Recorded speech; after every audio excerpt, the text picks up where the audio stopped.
was called over trouble and required constant care, but she could not go with me because there would be no one to keep an eye on their youngest daughter. So, one morning, the parents, these elderly friends of mine, came to see me at my apartment and asked whether I would agree to take their place with their youngest daughter during their absence, that is, to visit her regularly at the institute and to bring her home with me for the holidays. Of course, I at once agreed to their proposal. Soon afterward, the senator and his wife left for Siberia and I began punctiliously fulfilling the obligations taken upon myself toward their daughter, who by that time had become a pet of mine.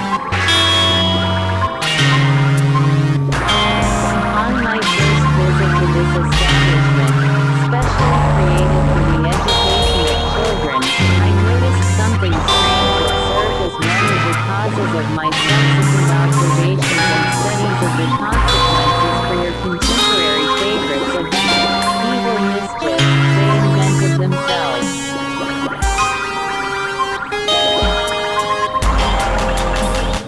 On the day of my visit to this genteel establishment, as they say, there were many visitors in the reception room that was reserved for the meetings of the parents or guardians with their children or wards. Several parents had just come in, others were already talking with their children, and still others sat waiting with all their attention fixed on the door through which the keepers of the establishment usually entered. After I came into this reception room and explained to the inspectress on which was I wished to see, I too sat down to wait for my parents' foster child. Meanwhile, I looked around. All the people in this genteel establishment were dressed alike and all wore their hair alike, in two braids hanging down their backs, each one tied at the end with a ribbon. What caught my eye was a certain peculiarity in these ribbons and braids. On some of the people the ribbons simply hung down their backs, but on the others the ends of these ribbons were tied together in a certain way. On the very next holiday, when I brought my adopted child home, talking at tea in front of the sandbar, I asked her, "Sonia, please tell me, why do the pupils of your institute, though they dress alike in everything else, have that peculiar difference in the ends of their braids?" She immediately blushed and kept silent, pensively gazing into her tea, and then after a certain time replied nervously, "It's not just a simple thing with us. Although it is our big institute secret, I cannot help telling you about it as you are my friend, and I am absolutely sure that you will not give our big secret away to anybody," and she frankly told me the following: "The way we tie our ribbons was invented on purpose by the people so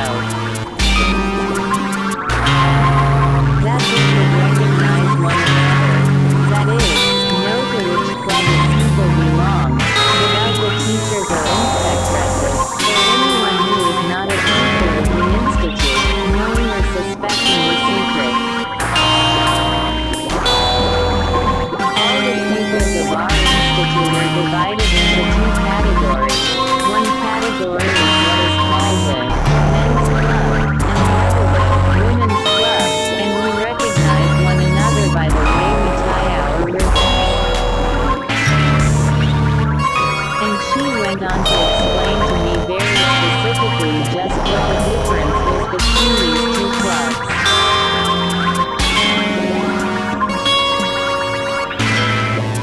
She said that as a rule all new arrivals at the institute were at first members of the women's club, and only later, if any pupil proved to be daring toward the teachers or in general showed herself very active in some way or other,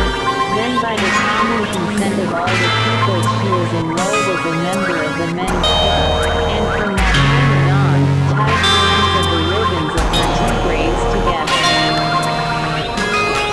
Our clubs sometimes meet in an empty classroom or dormitory, but more often in the lavatories.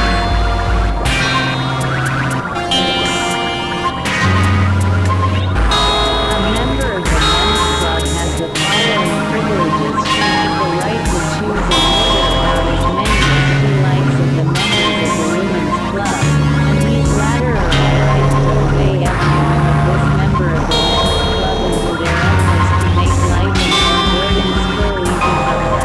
For example, make her bed in the morning, copy her lessons, share with her the presents coming from home, and so on and so forth. The chief occupation in the class consists of reading together forbidden books procured by one of the pupils, principally one very rare manuscript bought with money raised by general subscription. This manuscript expounds in detail the whole of the teaching of the famous poetess, Sap. Single quote. I must tell you, my boy, that Sappho is the name of a certain Greek poetess who is the first to discover that on your planet way to real happiness for innumerable women of the Greco-Roman as well as of the contemporary civilization. This great creator of women's happiness had her dwelling place on the island of Lesbos, and the name of this island was the origin of the title of those women who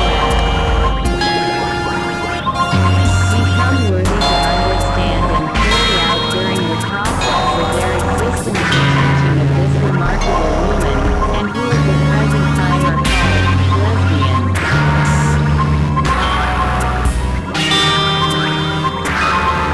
This adopted child of mine, who had by chance become my initiator into the subtleties of the psyche of the beings of the female sex on your planet, further explained to me that each pupil of the institute who is a member of the men's club could choose for herself as many partners as she wished for the common pastime, this of course being carried out in full accord with the teachings of the poetess Sappho.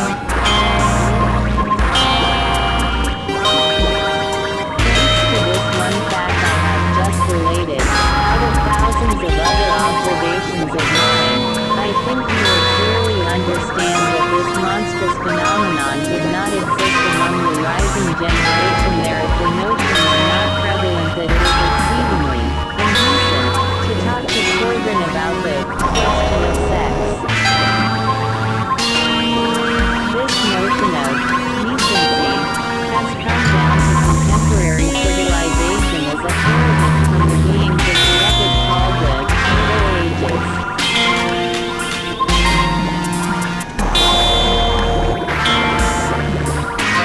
These candidates for Happiness of the Middle Ages, who were the chief destroyers of the real meaning of the teaching of the divine teacher Jesus Christ, also devised and introduced, as a rule of everyday existence, the invention called avant-garde, and this maleficent invention became so strongly rooted in the psyche of the majority from generation to generation that now your favorites, who have become completely weak-willed, are unable, however hard they try, to give up this abnormal psychic fixation, that is, the notion that it is indecent to talk to their children about the question of sex. What? Talk to one's children about sex? Is that not indecent? The only things that the people of contemporary civilization teach their children are the inventions selected by various candidates for happiness individuals in their manuals under the title of Bon-Ton. Single quote. And since all these manuals say that it is very indecent to talk about the sex question and, in the case of children, actually immoral, contemporary people, even if they see their favorite son or daughter going to rock, simply cannot and,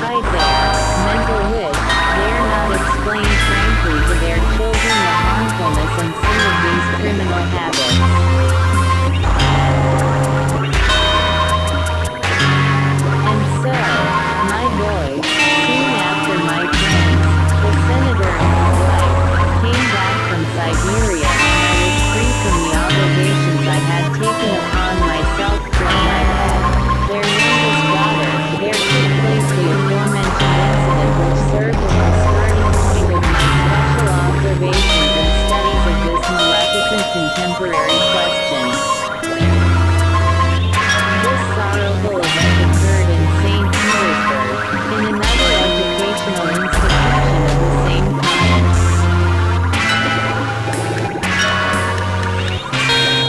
The headmistress of this institute, finding that one of her pupils had behaved contrary to their famous rules of decency, reprimanded her so harshly and so unfairly that, as a result, the accused and her friend, two growing girls, having the germs of the data for becoming normal, really mothers, hanged themselves.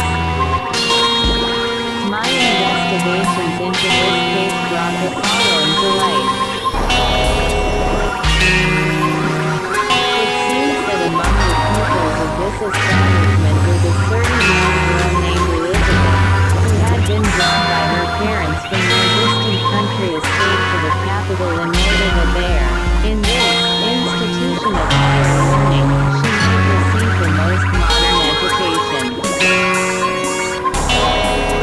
At the boarding school in St. Petersburg, this 13-year-old Elizabeth became great friends with another young girl, named Mary, who like herself was not yet developed.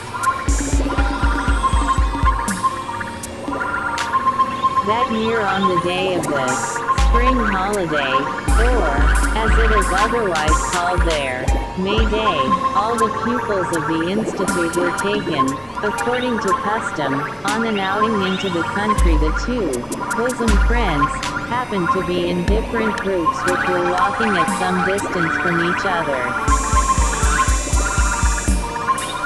Out in the fields Elizabeth happened to see not far off a certain quadruped animal called a bull, and not wishing her bosom friend, Mary, seeing this dear animal, she shouted, "Mary! Mary! Look! There's a bull!" No sooner had she uttered the word, "bull," than all the what I call mistresses swarmed around this poor Elizabeth, vehemently upbraiding her. "How dare you utter the word, bull? Don't you know that quadruped animal occupies itself with what no well-brought-up person would on any account speak of, still less a people of such a genteel institute as ours?" While the mistresses were berating this poor Elizabeth, all the pupils of the institute gathered around them, and the headmistress herself came along, having learned what it was all about, began in her turn to castigate Elizabeth. "Shame on you!" she cried, using a word considered so very indecent. At last Elizabeth could contain herself no longer and, bursting into tears, she asked, "But what should I have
the chest when the Jewish women are bargaining in the marketplace.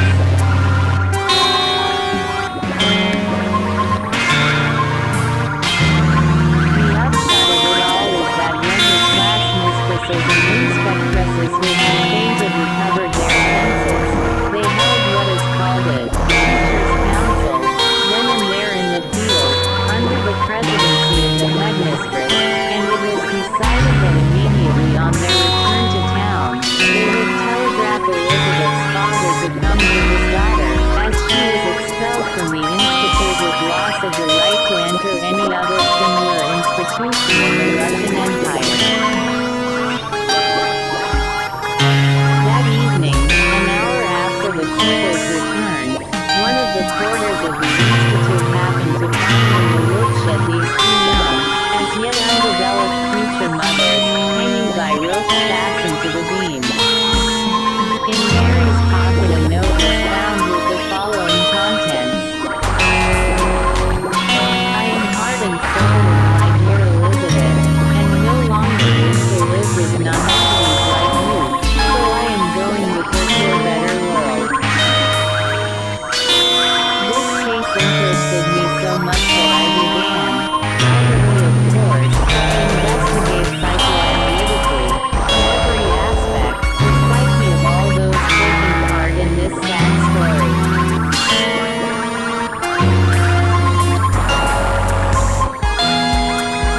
I understood, among other things, that at the moment of the violent outburst, the psyche of poor Elizabeth was in a state of what is called chaos, and indeed it would have been astonishing if such chaos had not existed in the psyche of this 13-year-old girl, not yet conscious of her sex, who before this miserable event had always lived on her father's estate, where she had seen and felt the same richness of nature as on that day in the meadows near the city of St. Petersburg. She had been brought to that stifling, noisy city and had been kept shut up for a long time in an improvised cage. Then suddenly she found herself in an environment where every fresh impression awakened memories in her of all kinds of wonderful sensations.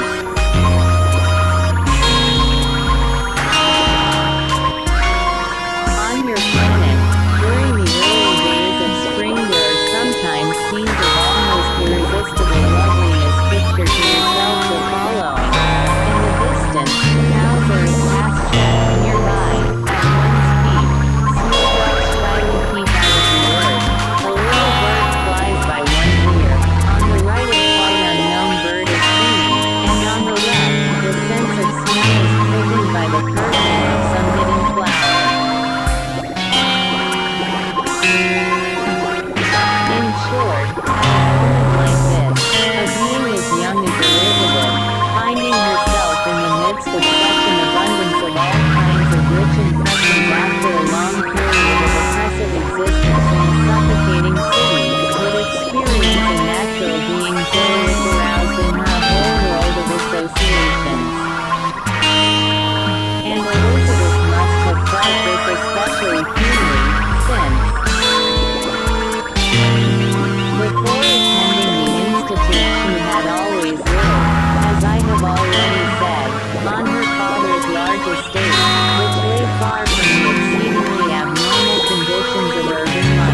presence of those who compose this large contemporary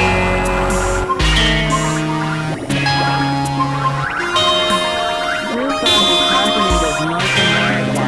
From the point of view of the possibility of acquiring a meaning nearer to that of normal free-brain beings in general, I can tell you something reassuring for them, which is that in my opinion there remains among them the highest percentage of beings in whose presence this possibility is not entirely lost.